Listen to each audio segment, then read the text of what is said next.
Hello guys, welcome to our channel. இன்றைக்கி என்ன video பார்க்க போகிறோம் அப்படின்னா, சாம்பார் பொடி தான். நான் ஆல்ரெடி சொல்லியிருப்பேன். அந்த சாம்பார் பொடி இப்போ உங்களுக்கு நான் ப்ரிப்பேர் பண்ணி காட்டுறேன், வாங்க பார்த்துடலாம். 7 வரமிளகாய் எடுத்து வச்சுருக்கேன். 2 டேபிள் ஸ்பூன் வந்து தனியா, 1 ஸ்பூன் உளுத்தம்பருப்பு, 1 ஸ்பூன் கடலைப்பருப்பு, 1 ஸ்பூன் மிளகு, 1 ஸ்பூன் பச்சரிசி, ஒரு 1/4 ஸ்பூன் வந்து வெந்தயம் எடுத்துக்கலாம். வெந்தயம் நம்மளுக்கு ரொம்ப தேவைப்படாது. அப்போ 1/2 ஸ்பூன் வந்து சீரகம் எடுத்துக்கலாம். இப்போ நம்ம எப்படி இதெல்லாம் வறுத்து அரைக்க போகிறோம் எப்படின்னு பார்த்துலாம். ஸ்டவ் ஆன் பண்ணி கடாய் நல்லா காய வச்சுருக்கேன். உளுத்தம்பருப்பு ஃபஸ்ட்டு போட்டுக்கலாம். இதே மாதிரி நல்லா ப்ரௌன் கலர் ஆனதுக்கப்புறம் எடுத்து ஒரு தட்டில் ஆற வச்சுருங்க. அதே மாதிரி கடலைப்பருப்பு நீங்கள் வேணும்னா நிறைய இதே சேம் குவான்டிட்டி எல்லாமே எடுத்துக்கோங்க. பல்காக எடுத்து நீங்கள் நிறைய கூட அரைச்சி வச்சுக்கலாம். இப்போ பச்சரிசி எடுத்து வச்சோம் இல்லையா, அதையும் நம்ம இதே மாதிரி வறுத்து எடுத்து இதில் போட்டுக்கலாம். இதுக்கப்புறம் சீரகம் வறுத்து எடுத்து போட்டுக்கலாம். சீரகம் வந்து இதே மாதிரி நல்லா படப்படன்னு பொரிய ஆரம்பிக்கும். அப்போ நம்ம எடுத்து டக்குன்னு மாற்றிடலாம்.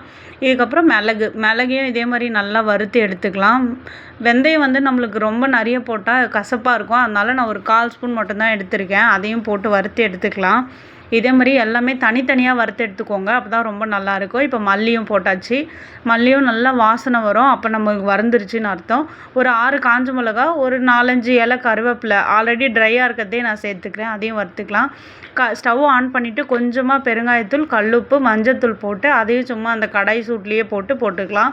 அவ்வளோதான். எல்லாம் நல்லா ஆறதுக்கப்புறம் இதே மாதிரி ஒரு மிக்ஸி ஜாரில் போட்டு அரைச்சி எடுத்து வச்சுக்கலாம். ரொம்ப ஃபைன் பவுடராக இல்லாமல் கொஞ்சம் கொரன்னு இருந்தாலே போதும்.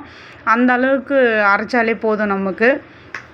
ரொம்ப ரொம்ப டேஸ்ட்டாக இருக்கும். இதில் வச்சு நம்ம விசிபிளாபாத் அந்த சாம்பார் ரைஸு, சாம்பார், டிஃபன் சாம்பார் எது வேணாலும் நம்ம செய்யலாம். ரொம்ப சூப்பராக இருக்கும். இதே மாதிரி நீங்கள் நிறைய அரைச்சி கூட ஸ்டோர் பண்ணி வச்சுக்கலாம்.